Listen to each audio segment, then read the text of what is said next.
स्वागत है आप सभी प्यारे भाइयों बहनों का सुपर एग्जाम अड्डा पे। मैं राजीव। आरपीएफ कांस्टेबल का 25 फरवरी 2019 का एग्जाम है, तृतीय पाली का। सामान्य अध्ययन का यह सेट है, बहुत ही अच्छा सेट है, बहुत ही अच्छा पेपर है। ठीक, चलिए हम आते हैं अपने प्रश्न पे। पहला प्रश्न कहता है, भारत संयुक्त राष्ट्र संघ यूएनओ का सदस्य किस वर्ष बना? अब इस प्रश्न में सबसे पहली बात आपको यह जानना है कि यूएनओ की स्थापना कब हुई। यूएनओ स्थापना कब हुई आपको ये जानना है। अब यूएनओ की बेटा स्थापना हुई थी भारत के आजादी से 2 साल पहले। अब 2 साल पहले का मतलब क्या हुआ? जैसे आजादी 47 में है तो 24 अक्टूबर, इंपॉर्टेंट क्वेश्चन है, 1945 को बेटा यूएनओ की स्थापना हुई। किसकी स्थापना हुई? यूएनओ की स्थापना हुई। कब हुई? 24 अक्टूबर 1945 को स्थापना हुई। और जब इसकी स्थापना हुई तो उसके कुछ ही समय बाद 30 अक्टूबर 1945 को भारत इसका क्या बन गया? भारत बेटा इसका बन गया सदस्य। भारत क्या बन गया इसका? भारत बन गया, भारत सदस्य बन गया इसका। ठीक, कब बन गया? 30 को भारत क्या बन गया? सदस्य बन गया। अब वर्तमान में 193 देश क्या है? यूएनओ के सदस्य हैं, जिसमें 5 अस्थाई सदस्य हैं। 5 कितने सदस्य हैं? अस्थाई, जिसमें अमेरिका, पहला अमेरिका, रूस संघ जो है, रूस का संघ जो है, रूस, फ्रांस, 3 हो गया आपका, फ्रांस के बाद ब्रिटेन, यूके, यूनाइटेड संगठन जो आपका हो जाएगा, एक बाद में और ऐड हो गया चीन। ये 5 क्या है? अस्थाई सदस्य हैं। और भारत उसका एक संस्थापक देशों में था। अगर कभी एक प्रश्न आएगा, यूएनओ से प्रश्न अक्सर रहता है कि भैया यूएनओ की स्थापना कब हुई, तुमको बता क्यों हुई थी? तो द्वितीय विश्व युद्ध का जो समापन हुआ बेटा 15 अगस्त 1947 को, सॉरी 45 को समापन हुआ। समापन क्यों हुआ? 6 अगस्त और 9 अगस्त हिरोशिमा और नागासाकी पे परमाणु बम दागा गया। और उस परमाणु बम के दागने के बाद विपक्षी टीम ने, दूसरी पाली ने क्या किया? 15 अगस्त 1945 को सरेंडर कर दिया जापान की आर्मी ने। युद्ध क्या हो गया? समाप्त हो गया परमाणु बम के बाद। फिर एक यूएनओ की स्थापना हुई कि अब ऐसी कभी घटना ना घटे जो इस बार द्वितीय विश्व युद्ध में घटी। ऐसी घटनाओं को रोकने के लिए संयुक्त राष्ट्र संघ का क्या हुआ? स्थापना हुआ। कब स्थापना हुआ? 24 अक्टूबर 1945 को स्थापना हुआ बेटा। कुल कितने सदस्य हैं? 193 सदस्य हैं। आपको एक बार और इसी के साथ देख लेना कि नवीनतम सदस्य कौन है। नवीनतम सदस्य कौन हो जाएगा? ये इसके क्या है? ये अस्थायी सदस्य हैं 5। इन्हीं 5 के पास बेटा वीटो पावर होता है। कौन सा पावर? वीटो पावर होता है। ऑप्शन यहाँ तुम्हारा एक ही है, बहुत सामान्य सा ऑप्शन है, 1945 लगा के आगे बढ़ जाना है। अगला प्रश्न है, ताजमहल डैट की याद में बनवाया गया था। अब अगर ताजमहल की बात करें तो ताजमहल नूरजहां, गुलबदन बेगम, मुमताज या जोधाबाई। तो नूरजहां जहांगीर में थी, जहांगीर में, ठीक। और मुमताज जो है, मुमताज महल, इन्हीं का नाम था अर्जुमंद बानो बेगम। इन्हीं का क्या नाम था? अर्जुमंद बानो बेगम नाम था बेटा। इनका क्या नाम था? अर्जुमंद बानो बेगम। इनकी मृत्यु 1630 में हुई, 31 में, जिसके बाद 1632 से ताजमहल का निर्माण प्रारंभ हुआ और 1652 तक जाके ताजमहल का कार्य कंप्लीट हुआ या बनके तैयार हो गया। तो बनवाया किसने था अगर प्रश्न आएगा तो आप सबको पता है, शाहजहां ने किसकी याद में? अपनी बेगम अर्जुमंद बानो बेगम की याद में। उनका उपाधि क्या थी? मुमताज महल की उपाधि थी। ताजमहल है क्या? ताजमहल एक मकबरा है जिसके एक तरफ मुमताज दफनाई गई है और दूसरी तरफ वहीं पे शाहजहां दफनाए गए हैं।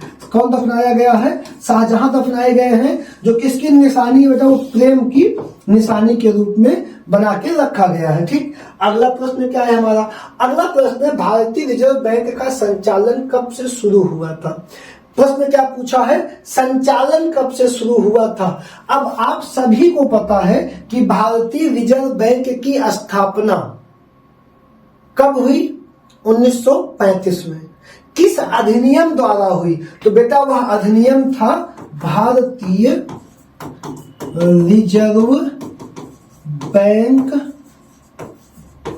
अधिनियम 1934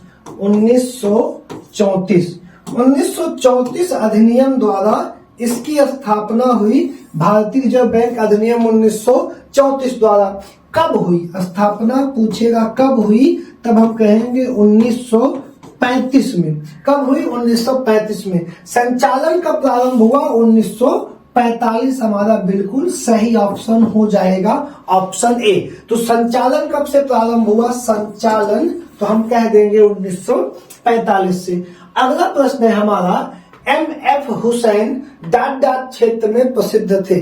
अब आपको पता है कि भारत के एम.एफ. हुसैन चित्रकार थे। क्या थे? चित्रकार थे। तो यहाँ पे नृत्य, नाटक, संगीत से कोई मतलब नहीं है, तुम्हें ठीक करना है चित्रकला। ऑप्शन ए आपको ठीक कर देना है। अब एम.एफ. हुसैन इतने बड़े बेटा कलाकार थे, इनको 1955 में, ये इंपॉर्टेंट लाइन है, ध्यान रखना, 1955 में पद्मश्री, 1955 में पद्मश्री मिला। पहला पॉइंट जो अपलोड का नोट कर लो, तो 1955 में पद्मश्री इनको मिला। 1973 में पद्म भूषण, 1973 में पद्म भूषण मिला, पद्म भूषण मिला। और 1991 में पद्म विभूषण से नवाजे गए। 1991 में पद्म विभूषण से नवाजे गए। तो ये इनको तीनों पुरस्कार मिला, पद्मश्री, पद्म भूषण और पद्म विभूषण। सबसे छोटा होता है इस रैंक में, दूसरा नंबर 1। तो ये आपका तीनों पुरस्कार किसको मिला? 1955 में, 1973 में और 1991 में। किसे? एम.एफ. हुसैन को मिला। किसे मिला? एम.एफ. हुसैन में। अगर इनका नाम पूछ दिया कि इनका नाम क्या था, तब तुम कहोगे मकबूल फिदा हुसैन। मकबूल फिदा हुसैन, फिदा हुसैन क्या हो जाएगा? मकबूल फिदा हुसैन इनका नाम हो जाएगा। अगला हमारा प्रश्न है, निम्न में से किस खेल में स्टिक, डंडी या डंडे की आवश्यकता नहीं होती है? ट्रेम्पोलाइन, स्कीइंग, बिलियर्ड या हॉकी? मैं आपको सच्चाई बता दूं कि आप इसका उत्तर नहीं बता पाएंगे, चैलेंज कर दूं, तुक्का नहीं मारना, उत्तर नहीं बता पाओगे।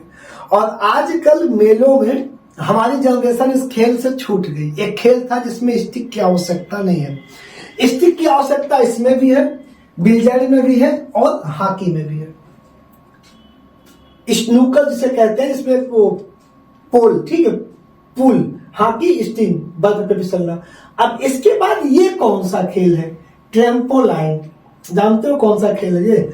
बहुत मजेदार खेल है, लेकिन हम तुम इससे छूट चुके हैं। हमको तुमको ये खेल खेलने का मौका कभी नहीं मिल पाया।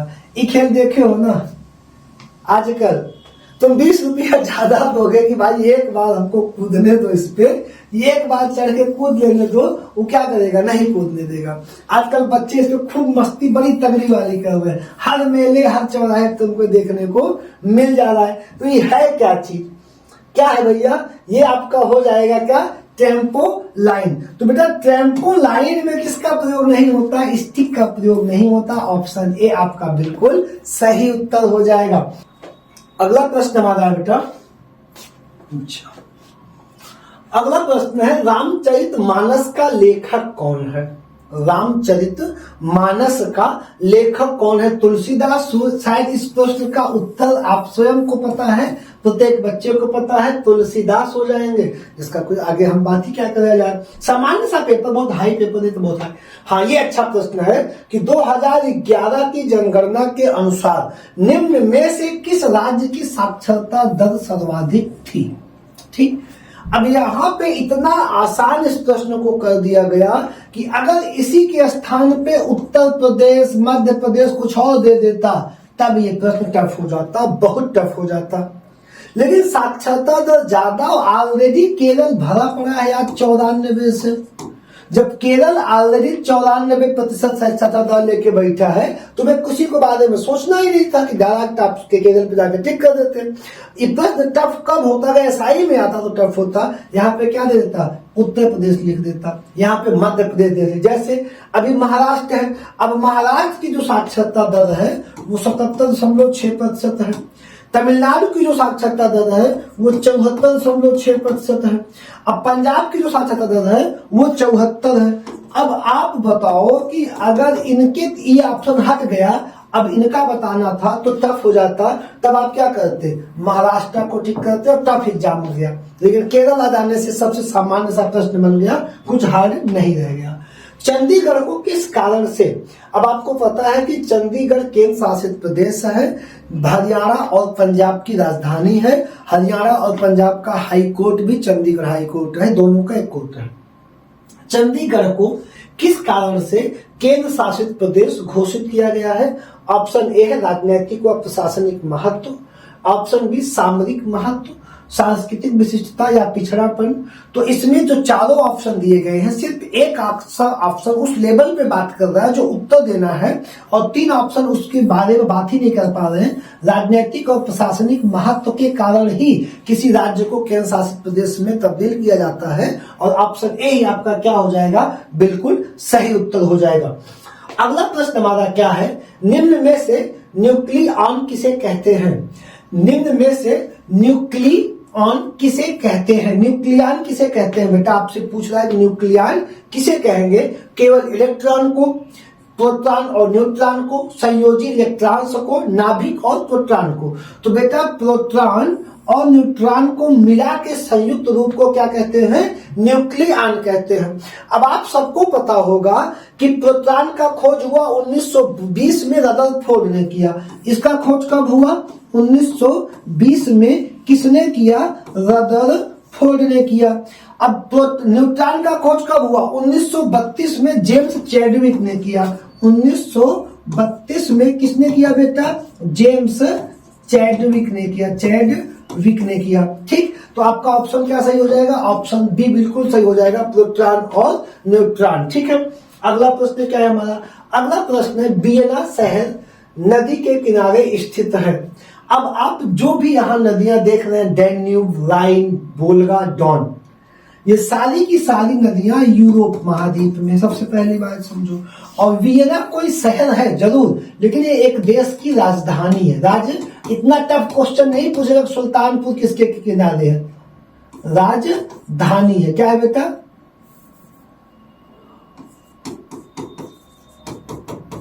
राजधानी है। अब वियना डायरेक्ट प्रश्न इतना नहीं पूछेगा फलाना शहर के, नहीं पूछेगा।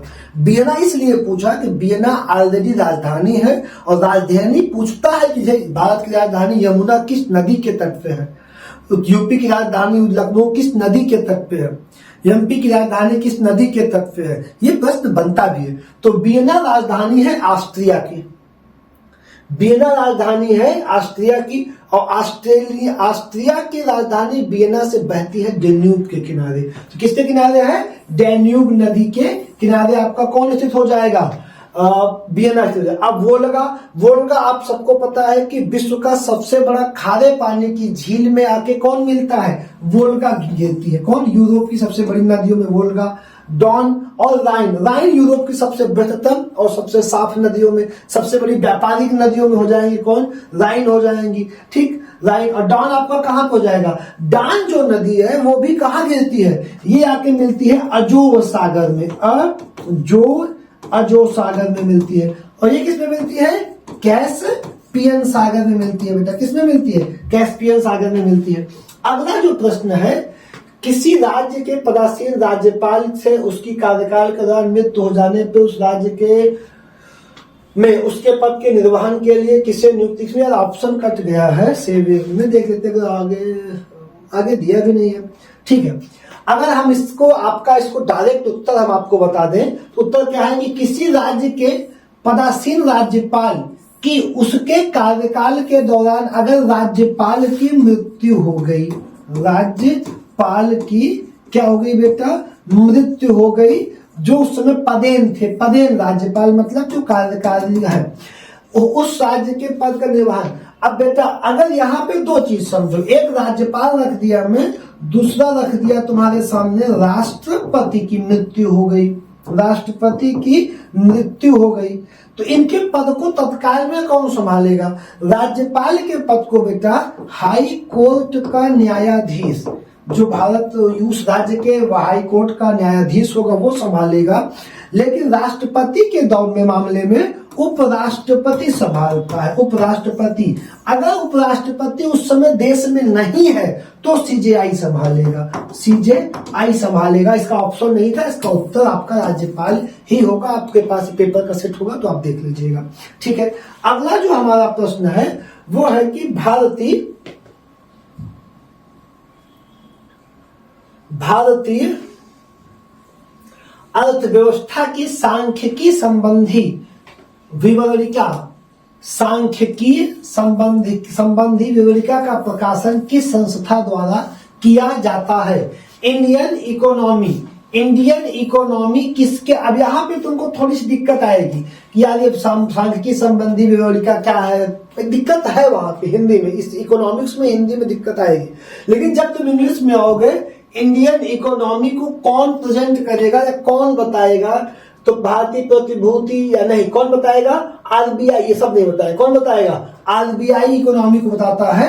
तो आपका सही उत्तर अपने आप कंफर्म हो जाएगा, आरबीआई। अगर आपसे पूछे कि आरबीआई की स्थापना किस आयोग के उस पे हुई थी, तो आप क्या बता देंगे?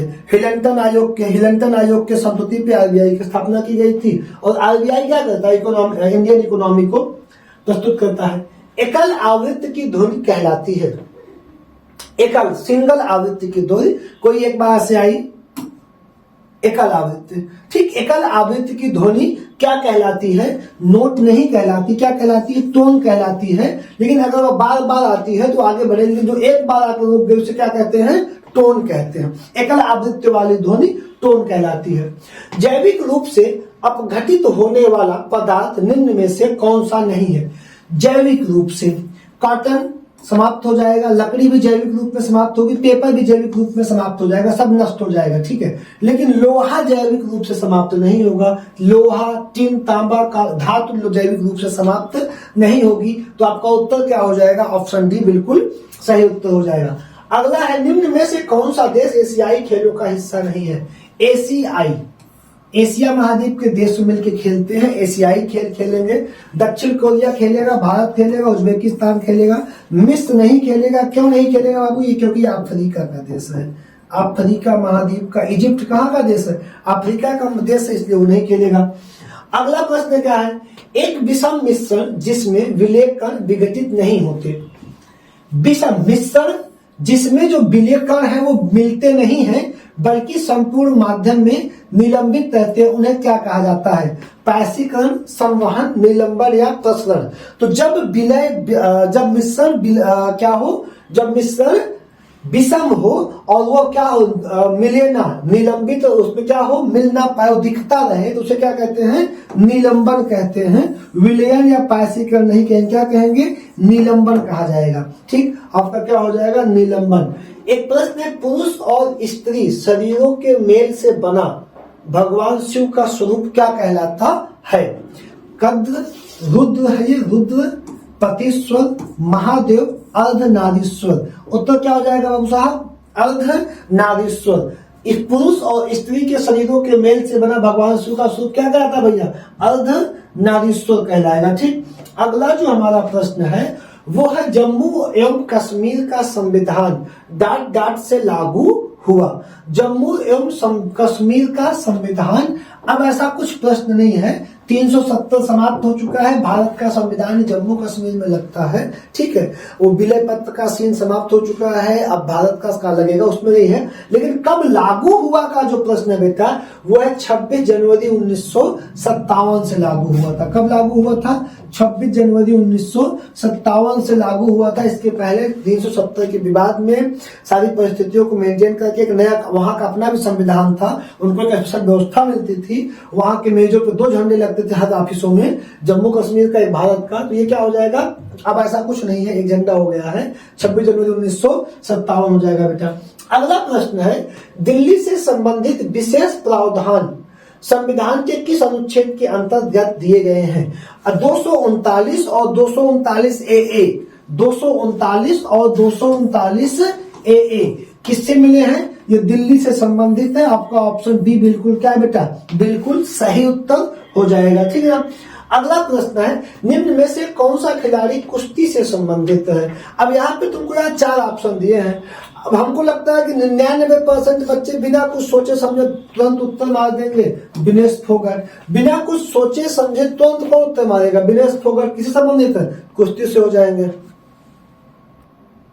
अब आपका ये क्या हो गया? ये तो हमको लगता है सबको पता ही है। अब लेकिन और जो नाम है, किदम्बी श्रीकांत। अब ये बेटा बैडमिंटन से संबंधित है। नीरज चोपड़ा भाला फेंक से, पीवी सिंधु भी किससे? बैडमिंटन से। तो कुश्ती से बचा कौन? एक व्यक्ति आ गया, विनेश फोगाट। ये हो गए किससे? कुश्ती से हो जाएगा। ऑप्शन बी आपका बिल्कुल सही उत्तर हो जाएगा। अगला प्रश्न क्या है, 1968 में कृषि में हरित क्रांति की प्रभावशाली प्रगति को आधिकारिक तौर पर दर्ज करने के लिए निम्नलिखित में से कौन सी पहली फसल है? ठीक, 1968 में कृषि में हरित क्रांति की प्रभावशाली प्रगति को आधिकारिक तौर पर कौन सी पहली फसल? हरित क्रांति की शुरुआत सबसे पहले किस फसल पे की गई थी? आपको पता है कि 67-68 में शुरुआत हुई। ठीक, सबसे पहली फसल बेटा थी गेहूं। ये सभी को बहुत अच्छे से पता है। पहली फसल कौन सी थी? गेहूं आपका हो जाएगा। अगला प्रश्न है, लक्षद्वीप केंद्र शासित क्षेत्र निम्नलिखित में से किस उच्च न्यायालय के अधिकार क्षेत्र के अंतर्गत आता है? लक्षद्वीप केंद्र शासित क्षेत्र निम्नलिखित में से किस? अब लक्षद्वीप केरल के अंतर्गत आता है और केरल के जो वो है कि केरल उच्च न्यायालय, जब महाराष्ट्र, कर्नाटक, गुजरात और केरल, उसका जो नाम है बेटा वो क्या है? एर्नाकुलम। एर्नाकुलम हाई कोर्ट, उच्च एर्नाकुलम हाई कोर्ट कहाँ पे? केरल में है। इसी के अंतर्गत कौन आता है? लक्षद्वीप आ जाएगा। ठीक, दमन द्वीप किस में चला जाएगा? दमन द्वीप गुजरात में चला जाएगा। ठीक, दमन द्वीप का किसमें उपयोग कर लिया जाए? दमन द्वीप गुजरात के हाई कोर्ट में चले जाएंगे। ठीक, गुजरात उच्च न्यायालय में कौन चला जाएगा? दमन और दीव चले जाए। दमन दीव और लक्षद्वीप, दमन द्वीप, लक्षद्वीप किसमें चला? केरल में चला जाएगा। पुडुचेरी किसमें चला जाएगा? तमिलनाडु में चला जाएगा। कहाँ चला जाएगा? तमिलनाडु। अब एक और है, कौन सा? अंडमान निकोबार किसमें चला? बंगाल हाई कोर्ट में चला जाएगा। बंगाल हाई कोर्ट में अंडमान निकोबार कहाँ सुनवाई होगी? बंगाल में हो जाएगी एक। तमिलनाडु में पुडुचेरी की हो जाएगी 2, दमन द्वीप का आपका गुजरात में हो जाएगा 3 और लक्षद्वीप का कहाँ हो जाएगा? एर्नाकुलम केरल में हो जाएगा। चारों आपके जो समुद्र द्वीपीय राज्य हैं वो चारों समाप्त हो गए। अगला है, माउंट एवरेस्ट स्थित है निम्न हिमालय शिवालिक या माउंट एवरेस्ट महान हिमालय, बृहद हिमालय की क्या है? एक चोटी है जो कहाँ स्थित है? नेपाल और भूटान या चीन, भूटान को चीन भी कहा जा सकता है अभी वर्तमान में, भूटान या चीन के मध्य स्थित है। महान हिमालय क्षेत्र में कौन स्थित? एक चोटी है माउंट एवरेस्ट। कहाँ स्थित है? नेपाल और, ये पेट का एग्जाम में क्वेश्चन भी था कि किस किस के देश के बीच स्थित, भारत लोग टिक कर दिए थे। तो नेपाल और चीन का ऑप्शन आपका क्या हो जाएगा? बिल्कुल सही हो जाएगा। अगला प्रश्न है, वित्तीय घाटे का क्या अर्थ है? वित्तीय घाटे का अर्थ क्या होता है? अब बेटा वित्तीय घाटे का अर्थ है कि पूरे सरकार की कुल राजस्व में कुल व्यय और कुल आय में से जब जो घाटा आता है उसको सबको घटा देने के बाद जो बचता है उसे क्या कहते हैं? सभी व्यय को जोड़ के और आय से घटाने के बाद अगर कम पड़ता है क्या कहते हैं? वित्तीय घाटा कहलाता है। अब इसमें बाह्य मुद्रा सारी चीजें, सभी प्रकार के व्यय को कलेक्ट करके इकट्ठा करके घटा देने पे, आय से घटाने जो घाटा बच जाता है उसे क्या कहते हैं? वित्तीय घाटा कहते हैं। तो यहाँ पे तुम उपरोक्त सभी ऑप्शन में जाओगे, अलग अलग वर्ग में नहीं जाओगे। ठीक है, अगला प्रश्न, निम्न में से संगम साहित्य का कौन सा ग्रंथ व्याकरण और काव्य शास्त्र से संबंधित है? पहला क्या है? मणिगे गलई, शिल्प पादिकारम, तोलकापियम और जीवक चिंतामणि। अब आपको पता है कि द्वितीय संगम की अध्यक्षता बेटा कर रहे थे कौन? तोलकापियस। और इसकी एक तोलकापियस कौन थे बेटा? ये जो अगस्त ऋषि थे, अगस्त ऋषि के शिष्य थे, 12 शिष्यों में एक शिष्य थे तोलकापियस। ये अध्यक्षता कर रहे थे और इन्हीं तोलकापियस ने ग्रंथ लिखा तोलकापियम। क्या लिखा? तोलकापियम में ग्रंथ लिखा। किसने लिखा? तोलकापियस ने लिखा। किसके शिष्य थे ये? अगस्त ऋषि के शिष्य हो जाएंगे। और ये आपका क्या हो जाएगा? ऑप्शन सी बिल्कुल सही उत्तर हो जाएगा। पट्टचित्र निम्न में से किस राज्य की पारंपरिक चित्रकला है? पट्टचित्र बेटा, पट्ट का अर्थ होता है कपड़ा, और कपड़े पे जो चित्रकारी की जाती है वह किस राज्य की पारंपरिक चित्रकला है? उड़ीसा, सिक्किम, गुजरात या मध्य प्रदेश? तो बेटा यह उड़ीसा की कपड़े पे कहाँ पे चित्रकारी की जाती है? उड़ीसा में की जाती है। पट्टचित्र उड़ीसा की क्या है? कला हो जाएगी। ठीक, चित्रकला कहाँ की हो जाएगी? उड़ीसा की हो जाएगी। अगला प्रश्न है, निम्न में से कौन सा वैदिक ग्रंथ, निम्न में से कौन सा वैदिक ग्रंथ शिल्प या धन विज्ञान से संबंधित है? सभी बच्चे बहुत ध्यान से समझते हैं कि 4 वेद है, चारों वेदों के 4 उपवेद हैं।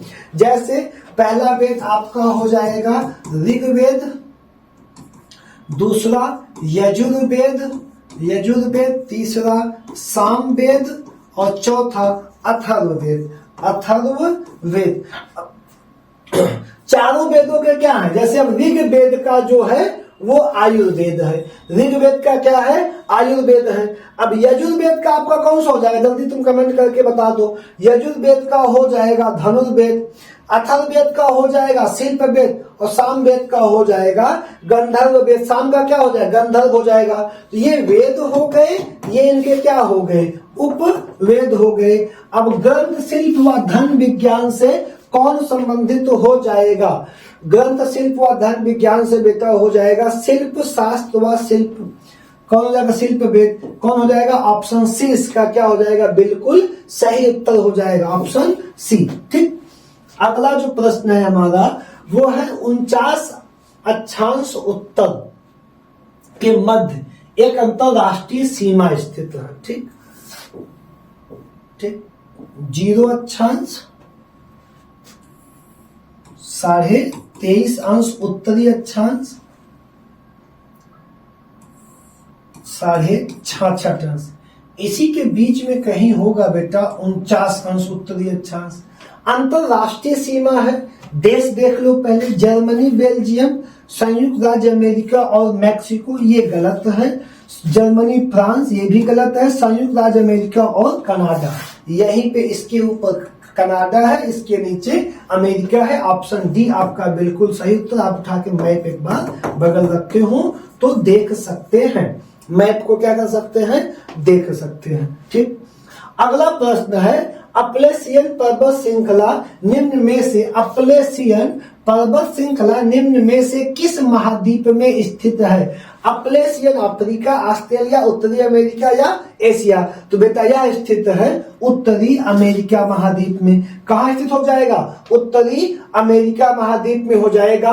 अपलेशियन एक अवशिष्ट पर्वत है। कौन सा पर्वत है? अवशिष्ट पर्वत है। और अवशिष्ट पर्वत को ही बेटा मोड़दार पर्वत कहा जाता है। मोड़दार पर्वत कहा जाता है। क्या कहा जाता है? मोड़दार पर्वत है। और इसकी सबसे ऊंची जो चोटी है उसका नाम है माउंट मिशेल। क्या नाम है? Mount Mitchell. इसकी सबसे ऊंची क्या हो जाएगी बेटा? चोटी हो जाएगी, जिसकी ऊंचाई 2037 मीटर है। ठीक, अगला प्रश्न है गोदावरी नदी की सहायक नदी निम्न में से कौन सी है? सबरी, तेल, मूसी या जोग? अब गोदावरी महाराष्ट्र से निकल रही है, महाबलेश्वर से निकलेगी, नासिक इसके किनारे स्थित हो जाएगा, सबरी इसकी सहायक नदी है, ये हैदराबाद में प्रवाहित होती है, जोग भी आपका हैदराबाद हो जाएगी, तेल। तो सबरी क्या है बेटा? इसकी सहायक नदी हो जाएगी। कौन सी हो जाएगी? सबरी इसकी सहायक नदी हो जाएगी। पहली जैन परिषद या जैन संगीति कहाँ आयोजित हुई? जैन में 2 संगीतियां हुई हैं। पहली जैन संगीति पाटलिपुत्र में, दूसरी जैन संगीति वल्लभी गुजरात में। कहाँ पे? वल्लभी गुजरात में आयोजित हुई है। पहली जैन संगीति कहाँ हुई है? पाटलिपुत्र में। इसके अध्यक्ष कौन थे? स्थूल भद्र हो जाएंगे। अगला प्रश्न है अंकोर वाट मंदिर कहाँ स्थित है? कंबोडिया में स्थित है। विष्णु भगवान की मंदिर है, विश्व की सबसे बड़ी मंदिर है। सबको बच्चों पता है, इसमें क्या बताना बहुत ज्यादा है। Play the game in the spirit of the game निम्न में से ... का आदर्श वाक्य था। Play the game in the spirit of the game किसका आदर्श वाक्य है? प्रथम पैरा ओलंपिक खेल का, प्रथम एशियाई गेम का, प्रथम राष्ट्रमंडल खेल का या प्रथम आधुनिक ओलंपिक खेल का? तो प्रथम एशियाई गेम का बेटा आदर्श वाक्य क्या था? Play the game in the spirit of game. या कहाँ खेला गया? 1951 नई दिल्ली में खेला गया था और इसी का आदर्श वाक्य क्या था? Play the game in the spirit of the game. ठीक, अगला प्रश्न है दिल्ली रजहरा की खानों से लौह अयस्कों की आपूर्ति मुख्यतः किस इस्पात कारखाने को की जाती है? दिल्ली रजहरा के खानों से किस इस्पात कंपनी को अयस्क भेजा जाता है? भद्रावती को, विजयनगर को, भिलाई को? तो भिलाई को भेजा जाता है बेटा छत्तीसगढ़, क्योंकि ये भी कहाँ है? ये भी छत्तीसगढ़ में, इसके निकट है दोनों। तो किसको भेजते हैं? भिलाई इस्पात संयंत्र को। भिलाई इस्पात संयंत्र की स्थापना तृतीय पंच उसमें आई है, किसके साथ? सोवियत संघ के साथ मिलकर 1955 में इसकी स्थापना की गई है। द्वितीय में टेबल टेनिस में प्रयुक्त उपकरण पैडल दर्शाता है। अब टेबल टेनिस कह रहा है, लॉन टेनिस नहीं कह रहा है। एक मेज होगी, स्कोर बोर्ड, नेट, बॉल या बैट। देखो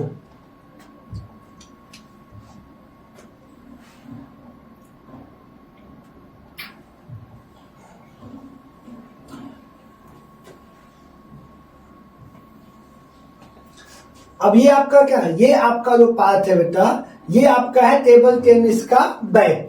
ये टेबल टेनिस का क्या है? बैट है। और ये पार्ट आपका क्या है? ये पार्ट टेबल टेनिस की बॉल है। ये पार्ट क्या है? टेबल टेनिस का बैट हो जाएगा। अब अगला जो पार्ट है अपना, ये क्या है? ये है आपकी टेबल टेनिस की टेबल। इसमें ये पार्ट क्या है? ये आपका नेट हो जाएगा, ये नेट हो जाएगा। इसमें आपको क्या जानना है? इसकी लंबाई और इसकी चौड़ाई और नेट की ऊंचाई, ये आपको जानना है। ठीक है ना? अब हमारा इसमें क्या कह रहा है कि टेबल टेनिस में प्रयुक्त उपकरण पैडल किसे कहते हैं? अब जो बेटा इसका बैट होता है, इसे हम क्या कहते हैं? इसे हम कहते हैं पैडल। इसे पैडल कहते हैं। नेट है, स्कोर बोर्ड आप देखिए, बॉल आपको पता है। ठीक है, अगला प्रश्न क्या है? अगला प्रश्न है मनुष्य के युग्मक अंडाणु और शुक्राणु में मौजूद गुणसूत्रों की संख्या कितनी होती है? यहाँ बच्चा ढूंढ रहा है 46 और उसका जोड़ा 23, 99% कह रहा हूं, लेकिन वो कह रहा है कि मनुष्य के युग्मक अंडाणु और शुक्राणु में, युग्मक में मौजूद गुणसूत्रों की संख्या। मनुष्य के नहीं पूछा, वो युग्मक में कितने मौजूद होंगे? तो एक सेट, एक जोड़ा मौजूद होता है युग्मक में। अंडाणु और शुक्राणु में कितने होंगे? एक जोड़ा होगा। वैसे होता कितना है? ये होते हैं 23 जोड़े। 46 गुणसूत्रों की संख्या मनुष्य में कितनी है? 46 है। कितने जोड़े? 23 जोड़े बेटा ये होते हैं। अगला प्रश्न है आपूर्ति नियम के अनुसार, बहुत आराम से समझो, हो जाएगा, अर्थव्यवस्था है। आपूर्ति नियम के अनुसार जब कोई चीज उत्पादित कर रहे हो का मूल्य घट जाता है, तुम कोई चीज बना रहे हो, उसके उत्पादन का मूल्य क्या हो गया? घट गया, तब आपूर्ति क्या होगी? जब यार मार्केट डाउन हो जाएगी तो आपूर्ति भी डाउन हो जाएगी, घटेगी। क्या हो जाएगी? घटेगी। ऑप्शन सी इसका बिल्कुल सही उत्तर हो जाएगा। अगला प्रश्न है हमारा दक्षिण एशियाई खेल संघ द्वारा ढाका बांग्लादेश में डाट में संपन्न हुए खेलों में कबड्डी को शामिल किया गया। कब दक्षिण एशियाई खेल में कब कबड्डी को शामिल किया गया? तो बेटा 1984 में किसको शामिल किया गया था? कबड्डी को शामिल किया गया था। अगला प्रश्न है निम्न में से कौन सा राज्य अरब सागर के किनारे स्थित नहीं है? केरल है, गोवा है, महाराष्ट्र है, ये बंगाल की खाड़ी के किनारे स्थित है। बंगाल की खाड़ी के किनारे स्थित हो जाएगा आपका ऑप्शन डी, बिल्कुल सही उत्तर हो जाएगा। अगला प्रश्न है अनुसूचित क्षेत्रों में प्रशासन का विशेष उत्तरदायित्व किसके पास होता है? अनुसूचित क्षेत्रों में प्रशासन का विशेष उत्तरदायित्व किसके पास होता है? मुख्यमंत्री, राज्य गृह मंत्री, राज्यपाल या राष्ट्रपति। तो बेटा अनुसूचित क्षेत्रों में किसके पास होता है? राज्यपाल के पास किसका उत्तरदायित्व होता है? प्रशासनिक उत्तरदायित्व राज्यपाल के पास होता है। अगला प्रश्न है दिल्ली विधानसभा के पास किस क्षेत्र में कानून बनाने का अधिकार है? दिल्ली में बेटा केंद्र शासित है, और केंद्र शासित में अधिकतम जो प्रशासन की चीजें होती हैं वो किसके पास होती है? केंद्र गवर्नमेंट के पास। शिक्षा और स्वास्थ्य राज्य गवर्नमेंट के पास होती है। अब जैसे अरविंद केजरीवाल शिक्षा पे काम करेंगे, स्वास्थ्य पे काम करेंगे, तो यहाँ पे स्वास्थ्य ऑप्शन में दिया गया है। जमीन पे केंद्र सरकार, मतलब गृह मंत्रालय, पुलिस गृह मंत्रालय, सार्वजनिक व्यवस्था, लॉ एंड ऑर्डर पुलिस व्यवस्था। स्वास्थ्य और शिक्षा केंद्र राज्य सरकार का काम है, ठीक है। पानी राज्य, शिक्षा, खाद्य सब राज्य सरकार के काम हो जाएंगे। ऑप्शन ए आपका बिल्कुल सही उत्तर हो जाएगा। अगला है बैक्टीरिया द्वारा होने वाला रोग निम्न में से कौन सा है? हेपेटाइटिस बी विषाणु द्वारा, पोलियो विषाणु द्वारा, चिकन पॉक्स विषाणु द्वारा, टाइफाइड बैक्टीरिया द्वारा होने वाला रोग है। इसकी एक श्रृंखला आपको रील में कई बार आप पढ़े होंगे, बस कभी कभी देख लिया करिए, क्योंकि इससे प्रश्न क्या होंगे जल्दी में गलत हो जाते हैं, ठीक। अगला प्रश्न क्या है? भारत और जम्मू के बीच में, भारत और जम्मू राज्य के बीच परिग्रहण समझौते पे कब हस्ताक्षर किया गया? अब आपको पता है कि जब भारत का पाकिस्तान का बंटवारा हुआ तो जम्मू कश्मीर शामिल भारत में नहीं हुआ, न पाकिस्तान में शामिल हुआ। उसके राजा थे राजा हरि सिंह। लेकिन जब कबायली मुस्लिमों का आक्रमण जम्मू कश्मीर पे हुआ तो वो आनन फानन में एक्ट ऑफ मर्जर पे साइन करके शामिल हो गया।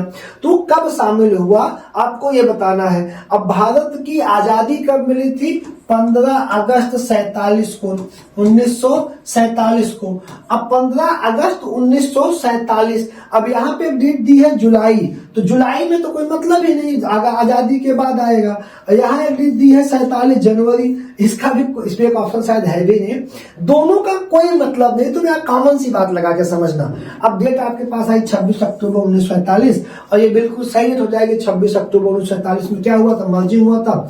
अगस्त, सितंबर, अक्टूबर, तब तक विवाद ज्यादा बढ़ गया और मर्जिंग हो गया। कब? 26 अक्टूबर 1947 को बेटा। अगला प्रश्न है, मुगलों के विरुद्ध हल्दी घाटी का युद्ध किसने लड़ा? महाराणा प्रताप ने लड़ा। कब लड़ा? 1576 में लड़ा, 1576।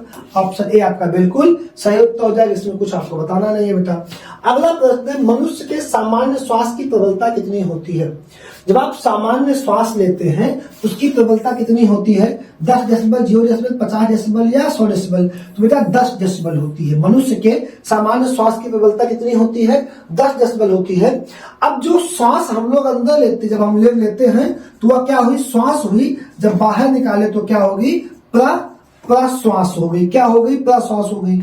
अब अगर एक सामान्य मनुष्य, हम सब जैसे 25, 30, 35 साल, एक सामान्य मनुष्य 1 मिनट में बेटा 1 मिनट में 16 बार सांस लेता है, एक सामान्य मनुष्य। लेकिन अगर एक बच्चे की हम बात करें, 2 माह से लेके 2 साल तक का बच्चा 1 मिनट में 30 से 35 बार सांस लेता है। कितनी बार?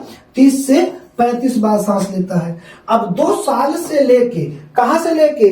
2 साल से लेके 6 साल तक का बच्चा जो होता है वो कितनी बार लेता है? 23 बार बेटा सांस लेता है। अब 6 साल से लेके 12 साल तक का बच्चा, 6 साल से 12 साल तक का बच्चा 20 बार बेटा सांस लेता है। 12 साल से लेके 15 साल का बच्चा 18 बार सांस लेता है। और 15 साल के बाद एक सामान्य मनुष्य 16 बार बेटा सांस लेता है। कितना डेसिबल होगा? 10 डेसिबल हो जाएगा। अगला प्रश्न कौन सा? अगला प्रश्न, सूर्य के प्रकाश को सूर्य से पृथ्वी तक आने में कितना समय लगता है? अब एक विषय समझ लेना, किसी भी ऑप्शन में जहां पे 8 मिनट 15 सेकंड या 16 सेकंड के नियरेस्ट रहेगा तुम उसी को टिक मारोगे, ठीक। इसमें शायद ऑप्शन पूरा है कि नहीं? क्या इसमें ऑप्शन है 9 मिनट 20 सेकंड, बिल्कुल गलत। 8 मिनट 50 सेकंड। अब ये अभी नियरेस्ट रखो, ऑप्शन सी और डी देख लिया जाए। ऑप्शन सी और डी देखने के बाद ही हम आपको बता सकते हैं कि क्या होगा। 1 मिनट आप रुक जाओ थोड़ा सा। अब ऑप्शन सी है 9 मिनट 50 सेकंड। ऑप्शन सी है 9 मिनट 50 सेकंड और ऑप्शन डी है बेटा 8 मिनट 20 सेकंड। 8 मिनट 20 सेकंड अब तुम स्वतः बता दो कौन सा हो जाएगा। आंसर डी जो इसके नियरेस्ट होगा वही सही हो जाएगा। बहुत हार्ड जीएस नहीं आती है, लेकिन इतना मान के चलना कि बिना 35 सही किए आंसर सिलेक्शन नहीं होगा। बहुत अच्छी नौकरी है। आप लोग आजकल सपोर्ट नहीं कर रहे हैं तो लाइक तो कर ही दिया करिए, पढ़ा करिए। तो लाइक, सब्सक्राइब, शेयर, धन्यवाद।